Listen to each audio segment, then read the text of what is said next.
বউয়ের সঙ্গে দেখা হয় কিন্তু বাণিজ্য মেলায়। আচ্ছা, সেখানে দেখা হওয়ার পর প্রথম সে বোঝেনি, তখন তো আমার বয়স কম। তখন কি সাইমন সাইমন হয়েছে? যে সাইমন যখন জীবনে ভালোবেসেছে কাউকে, কাউকে না কাউকে তো অবশ্যই, হ্যাঁ হ্যাঁ, পুরুষ মানুষ ভালোবাসতেই পারে। আমার বউকে তো আমি এখনো ভালোবাসি। হ্যাঁ, অবশ্যই বাসতে হবে। তো আমি বউয়ের ভালোবাসাটা যদিও বলি নাই, যাই আমার বউ তো গার্লফ্রেন্ড ছিল না। এটাই বলতে চাচ্ছিলাম, যখন গার্লফ্রেন্ড ছিল। তো বউ যখন গার্লফ্রেন্ড ছিল তখন সাইমন যেভাবে সিনেমাতে পোড়ামনে সাইকেল চালিয়ে চালিয়ে লাইট জ্বালিয়ে, জোনাক জ্বালিয়ে বা লাইট জ্বালিয়ে তার গার্লফ্রেন্ডকে পড়িয়েছে বা পড়ার সুযোগ করে দিয়েছে, ব্যক্তি জীবনে সাইমন কতটুকু ওরকম ভালো প্রেমিক? দারুণ, আসলেই দারুণ। আমি অবশ্য তুমি তোমার কথা নিজেরটা ভালো তো না, এটা আমি মানে ওন করতে হবে তো, নাহলে আমি বলবো কোথায়।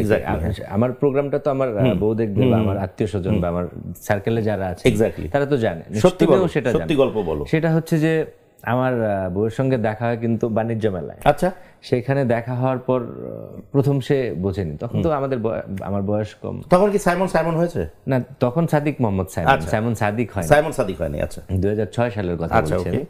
ওই বাণিজ্য মেলায় যখন তার সঙ্গে আমার প্রথম দেখা, বুঝতে পারেন তো, আমার সঙ্গে আমার ফ্রেন্ড ছিল মিঠু, ওর বাড়ি সাতক্ষীরা। আমরা তখন উত্তরগাপুরের একটা মেসে থাকি আর কি, আচ্ছা, একটা গণমেসে। ভবিষ্যৎ কি জানি না, কি পেশা হবে সেটাও জানি না। বাড়ি থেকে রাগ করে আসা একটা ছেলে, তো মানে ঘুরে আসি, গেলাম মেলাতে যখন দেখা হলো, আমি বললাম যে আমার ফ্রেন্ড মিঠু, আমার নাম আর বলিনি।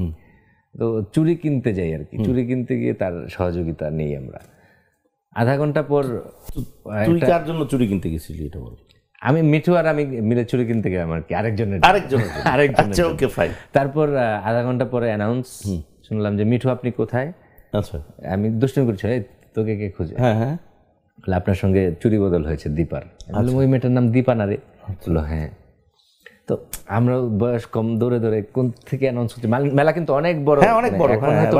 এখন মানে তখন তো সেখানে গেলাম, প্রায় হাফ অ্যান আওয়ার লাগলো, মানে যেখান থেকে অ্যানাউন্সমেন্টটা আসলো। গেলাম, যাওয়ার পর দেখলাম যে পাইচারি করছে। তখনকার আমার গার্লফ্রেন্ড হয়নি, মানে চুরি বদল থেকে প্রেমের শুরু। হ্যাঁ, সেখানে যাওয়ার পরে বলে 200 টাকা দেন। কি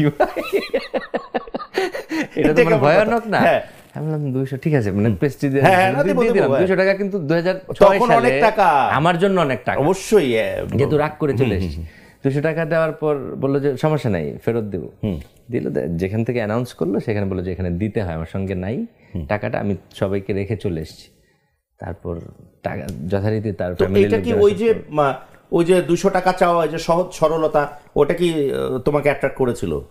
ওটা না, এরপর মানে কথা বলা, দেখা হওয়া। তখন তো সামাজিক যোগাযোগ মাধ্যম কি এত স্ট্রং ছিল? তখন মোবাইলের ছিল 5 টাকা, 6 টাকা 90 পয়সা, 5 টাকা মিনিট, 2006 এর দিকে 5 টাকা ছিল, 4 টাকা 4.5। আবার এরপরে ডিজিউস নাই, এটা ছিল 2 টাকা 2.5 টাকা মিনিট।